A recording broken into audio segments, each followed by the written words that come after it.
Film dimulai di tahun 1962, di mana Perang Dingin antara Amerika Serikat dan Uni Soviet berada pada puncaknya.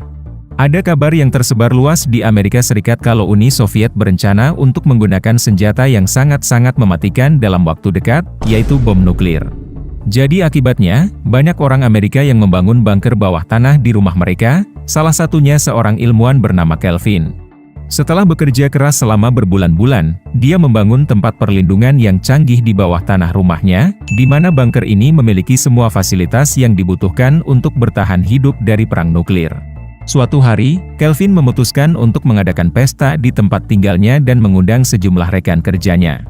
Di tengah-tengah semua orang bersenang-senang, presiden mereka pada saat itu membuat pengumuman di TV secara langsung, kalau pemerintah merencanakan operasi rahasia melawan Uni Soviet.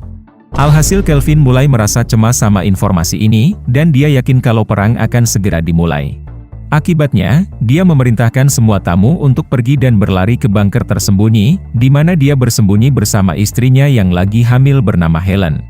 Begitu terjadi guncangan keras dari atas, Kelvin menduga kuat kalau itu adalah sebuah bom, oleh karena itu dia menyimpulkan kalau perang nuklir udah dimulai, dan akhirnya dia pun mengunci pintu yang kuat di belakangnya. Kemudian, dia memberitahu istrinya kalau pintu itu gak akan terbuka sampai 35 tahun dari sekarang, karena jumlah waktu yang sama diperlukan untuk radiasi benar-benar menghilang dari lingkungan sekitar. Setelah beberapa waktu, pasangan ini mulai beradaptasi dengan kehidupan baru mereka di dalam bunker. Sementara Kelvin tampak nyaman dengan lingkungannya, Helen merasa gak nyaman dan disibukkan dengan kekhawatiran akan keluarga dan teman-temannya. Tiba-tiba air ketuban Helen pecah di suatu hari, jadi Kelvin membantunya untuk melahirkan, dan akhirnya Helen pun melahirkan seorang anak laki-laki. Keduanya sangat gembira mengetahui kalau mereka udah menjadi orang tua, dan akhirnya mereka pun memutuskan untuk menamai putra mereka dengan nama Adam. Setelah itu, keluarga Kelvin menjalani aktivitas yang biasa mereka lakukan di rumah pada umumnya, di mana mereka merasa aman dan nyaman dengan persediaan yang cukup untuk bertahan hidup selama 35 tahun, terutama tangki ikan, bahan bakar, ruang santai, dan gudang serba ada yang penuh dengan makanan dan minuman. Seiring berjalannya waktu, Kelvin memberikan pendidikan ke anaknya dan mengajarinya tentang sejarah negara mereka, dan Kelvin memiliki mimpi kalau anaknya suatu hari nanti bisa mengembalikan bangsa ini ke masa kejayaannya. 13 tahun kemudian di tahun 1975, Adam udah berkembang menjadi seorang remaja yang baik hati dan tidak sombong yang senang menghabiskan waktu bersama ayah dan ibunya, di mana Adam sering mengikuti kursus tinju yang diajarkan sama ayahnya, serta kelas menari yang diajarkan sama ibunya. Kelvin terus mendidik putranya dalam berbagai mata pelajaran, lalu mengajarkan beberapa bahasa, serta memperkenalkan tentang apa itu saham, dengan menunjukkan sertifikat saham mantapnya yang dimiliki. Beralih ke 20 tahun kemudian di tahun 1995, di mana Kelvin dan Helen lagi mempersiapkan pesta ulang tahun untuk putra mereka yang udah berusia 33 tahun. Sekarang setelah dewasa, Adam berambisi untuk menemukan pendamping hidup untuk dirinya sendiri. Dan kesempatan itu mulai datang di tahun 1997, di mana udah waktunya untuk keluarga Adam keluar menuju dunia luar. Akhirnya setelah 35 tahun, perangkat penguncian bunker secara otomatis terbuka dengan sendirinya, dan keluarga itu bergegas ke sana untuk memeriksanya dengan penuh kegembiraan. Karena mereka gak mengetahui apa yang lagi terjadi di dunia saat ini, Kelvin meminta mereka untuk menunggu sampai malam tiba agar dia bisa memeriksa keadaan terlebih dahulu. Setelah pintu luar bunker di tanah terbuka, Kelvin muncul ke permukaan dengan lift sambil memakai pakaian pelindung radiasi, lalu dia melihat seorang pengemis yang ada di sana, dan akhirnya dia pun langsung pingsan. Ternyata tempat ini adalah restoran yang dibangun di atas bunker, tapi Kelvin merasa heran dengan restoran ini yang udah sepi.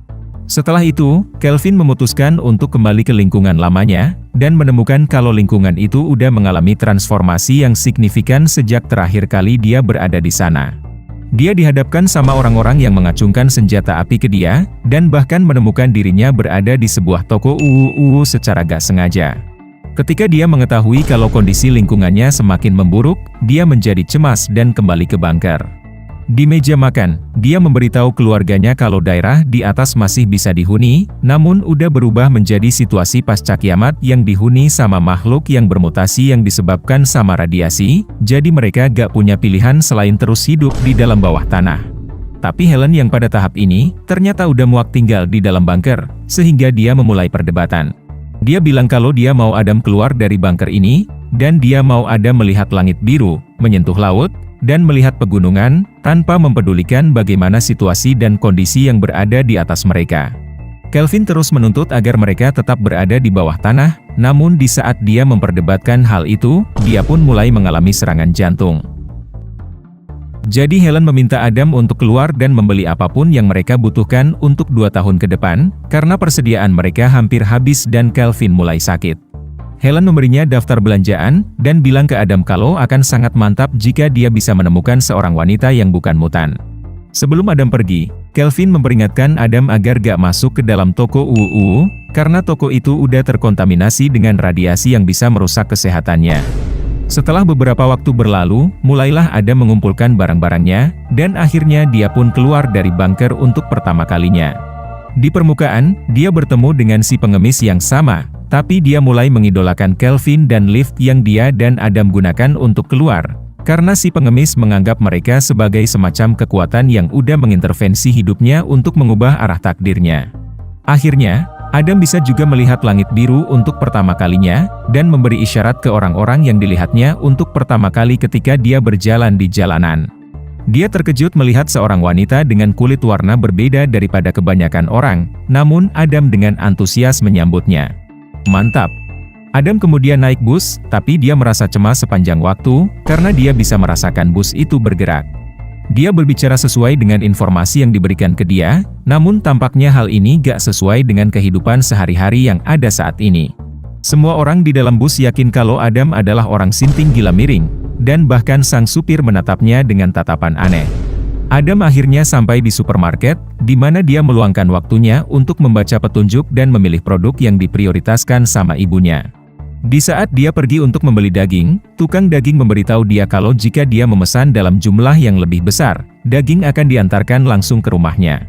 Nah, ketika Adam mendengar kata rumah, dia menyadari kalau dia udah kehilangan ingatannya tentang cara kembali ke bunkernya, dan karena khawatir, dia pun mencari di seluruh kota untuk mencari petunjuk keberadaan bunkernya, namun gak membuahkan hasil.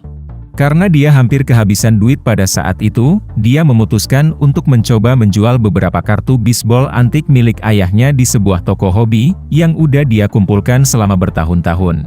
Pemilik toko itu menyimpulkan kalau Adam udah sinting gila miring, karena mencoba menjual kartu-kartu itu dengan harga yang sangat murah, sehingga dia menawarkan Adam untuk membeli seluruh paket kartu itu dengan harga 7 jutaan rupiah, dari yang seharusnya bisa dijual puluhan jutaan. Eve yang bekerja sebagai asisten di toko itu, menghampiri kedua pria di saat itu dan mencegah tindakan bosnya. Eve memberitahu Adam kalau setiap kartunya bernilai setidaknya hampir 100 jutaan rupiah, karena fakta kalau kartu-kartu itu udah sangat langka. Setelah mencaci maki si bos, Eve segera mengajukan resign, dan akhirnya dia pun cabut dari tempat kerja.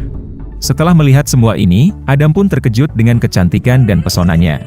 Jadi begitu dia meninggalkan toko, dia segera memohon ke Eve untuk membawanya ke sebuah hotel mantap, seperti yang diinstruksikan sama ibunya.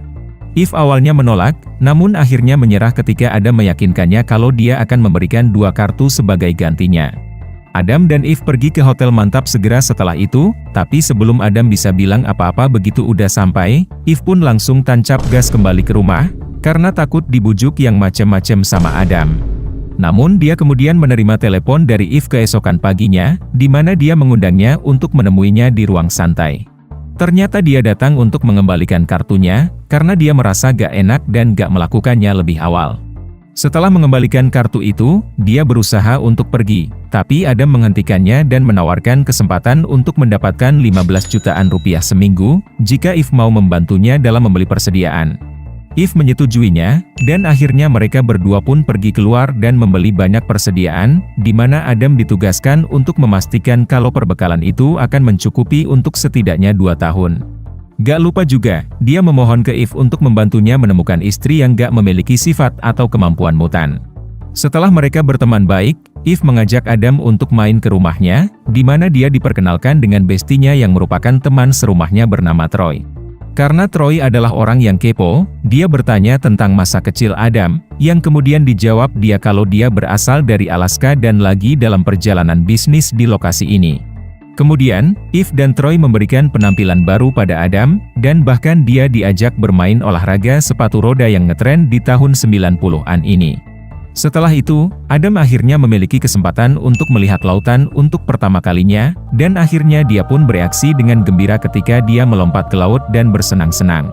Adam kemudian merasakan air dari hujan badai untuk pertama kalinya di saat diguyur, dan dia menolak ajakan Eve untuk kembali ke rumah, karena ini adalah momen yang mantap bagi kehidupannya. Di malam harinya, Eve dan Troy menemani Adam ke klub malam untuk mencarikannya istri. Eve dan Troy menyarankan agar Adam bersikap wajar ketika berinteraksi dengan wanita jomblo. Tapi ternyata, Adam berhasil menarik minat banyak wanita jomblo lain dengan bersikap apa adanya, termasuk saingannya berat Eve, yang mengejutkan semua orang. Eve memiliki firasat buruk di saat melihat Adam dan si saingan bergaul, jadi Eve pun menarik Adam pergi dan mendudukkannya di sebuah meja. Eve kemudian menyarankan agar Adam mencari wanita yang manis daripada pergi bersama si saingan, dan setelah beberapa waktu berlalu, Adam mendekati seorang wanita jomblo lainnya. Ternyata si wanita suka sama dansa, oleh karena itu setelah Adam memintanya untuk berdansa dengannya, mereka berdua dengan cepat mulai bersahabat satu sama lain. Karena Adam menghabiskan begitu banyak waktu di bunker untuk berlatih menari, dia bisa dengan cepat memenangkan hati para penonton dengan bakat menarinya yang mantap, dan akhirnya Eve pun menjadi cemburu. Di saat itu dia kedatangan mantan pacarnya yang ternyata datang ke tempat ini juga, tapi kemudian si mantan menjadi gak senang ketika Adam dekat-dekat, dan akhirnya mereka pun ribut. Namun si mantan segera menyesali keputusannya di saat Adam menunjukkan bakat tinjunya, di mana dia mengungkapkan kalau dia udah berlatih di bunker bersama ayahnya setiap hari. Akibat keributan itu, Eve menjadi jengkel, lalu dia memutuskan untuk memisahkan diri dari Adam, dan akhirnya Eve pun kembali ke rumah. Setelah beberapa saat berlalu, Troy juga datang dan memberitahu Eve kalau Adam udah meninggalkan klub bersama si saingan. Setelah mendengar hal ini, Eve meninggalkan rumah dengan marah dan masuk ke dalam mobilnya, berniat menjemput Adam. Begitu Eve baru aja masuk ke dalam mobilnya dan pergi, tiba-tiba Adam mengetuk pintu, dan akhirnya Eve pun kaget sambil terjatuh ke tanah. Setelah itu, Adam dan Eve kembali ke rumah, di mana Adam mengungkapkan kalau dia dengan sopan menolak si saingan, karena Adam cuma bisa memikirkan Eve pada saat itu. Setelah itu, Adam bilang kalau dia mencintai Eve, dan akhirnya mereka pun tukeran gong. Sekarang setelah Eve berada di sisinya, Adam membuat keputusan untuk mendiskusikan sejarahnya dengan Eve. Adam mengakui kalau dia dan keluarganya udah bersembunyi di bunker selama 3 dekade terakhir, dan ini adalah pertama kalinya dia melihat dunia luar. Selain itu, dia menyatakan kalau salah satu tujuannya adalah menikahi Eve, dan membawanya ke bunker bersamanya agar mereka berdua bisa memiliki kehidupan yang bahagia bersama. Tapi setelah Eve mendengar pernyataan dari Adam, ternyata membuat Eve merasa yakin kalau Adam memang adalah orang sinting gila miring, dan akhirnya Eve pun mau Adam untuk pergi. Esok harinya ketika Adam berlatih mengemudi mobil dengan Troy, Adam melihat toko uwu-uwu itu dari hari sebelumnya. Hal ini membuat dia menyimpulkan kalau bunkernya dekat dengan toko itu, jadi dia bergegas kembali ke rumah Eve untuk memberitahukan penemuannya, namun di saat Adam tiba di sana, dia melihat 2 psikiater udah menunggunya. Adam awalnya mau bekerja sama, namun setelah memberikan kunci kamar hotelnya ke Eve dan Troy, Adam pun mencoba untuk kabur. Sebelum masuk ke dalam mobil dan pergi, Adam memberikan instruksi ke Eve dan Troy untuk mengambil semua kartu dan membayar tagihan hotelnya. Setelah beberapa waktu berlalu, Troy dan Eve pergi ke kamar Adam di hotel, di mana mereka menemukan barang-barang dari tahun 60-an, terutama dari pakaian, pasta gigi, dan produk lainnya. Mereka juga menemukan beberapa sertifikat saham mantap milik ayah Adam, jadi mereka menyimpulkan kalau Adam gak sinting gila miring, apalagi sekarang saham ini bernilai puluhan miliaran rupiah jika dijual. Mantep gak tuh? Beberapa waktu kemudian, Adam kembali ke rumahnya setelah pergi selama 2 minggu untuk melihat dunia luar, di mana dia memeluk kedua orang tuanya dan kemudian bilang ke mereka betapa indahnya dunia luar, sebelum si pengemis dan teman-temannya tiba untuk membantu Adam memasukkan barang-barang ke dalam bunker. Di sisi lain, Eve dan Troy mencari bunker bawah tanah rahasia milik Adam, namun mereka gak berhasil menemukannya. Alhasil Eve menjadi galau, tapi takdir berkata lain dengan dia yang melihat Adam berdiri di luar toko uwu-uwu itu. Jadi Eve segera meneriakkan namanya dan keluar dari mobil begitu berhenti, dan akhirnya mereka pun berpelukan sambil tukeran gong. Adam kemudian memperkenalkan jodohnya ke ayah dan ibunya, di mana Eve terlihat mantap bagi Calvin dan Helen. Namun, Adam meminta ayahnya untuk bersabar selama 2 bulan ke depan, karena dia mau mengurus beberapa urusan di luar rumah. Selama waktu ini, Adam dan Eve memutuskan untuk menjual saham mantap itu, agar mereka bisa membangun rumah baru di pedesaan yang sama dengan tempat tinggal Adam sebelumnya. Mereka memiliki rencana untuk secara bertahap membawa Calvin dan Helen ke permukaan, sehingga mereka bisa memulai hidup baru bersama-sama. Setelah beberapa bulan, akhirnya orang tua Adam pun berhasil mencapai tempat tinggal baru mereka di dunia luar, di mana kedua orang tua gak bisa mempercayai jumlah bantuan yang diberikan sama putra mereka. Ketika Helen dan Eve menyiapkan makan malam untuk keluarga, Adam mengungkapkan ke ayahnya kalau gak pernah ada yang namanya perang nuklir. Dan bom yang meledak itu bukanlah bom beneran, melainkan sebuah pesawat terbang yang jatuh di rumah mereka. Ternyata waktu itu di saat Calvin dan Helen lagi panik dengan kabar yang mereka yakini adalah ancaman perang, ada sebuah pesawat yang terbang di atas kota yang mengalami masalah teknis, jadi si pilot melakukan pendaratan darurat, dan akhirnya rumah yang ditinggali Calvin pun hancur total akibat tabrakan itu. Sebagai akibat dari kehancuran total rumah itu, pihak berwenang dan tetangga mereka memiliki kesan kalau pasangan itu habis hidupnya dalam insiden itu. Karena udah gak ada bangunan lagi, tanah itu menjadi milik orang lain, dan dia memanfaatkan tanah itu untuk membangun sebuah restoran.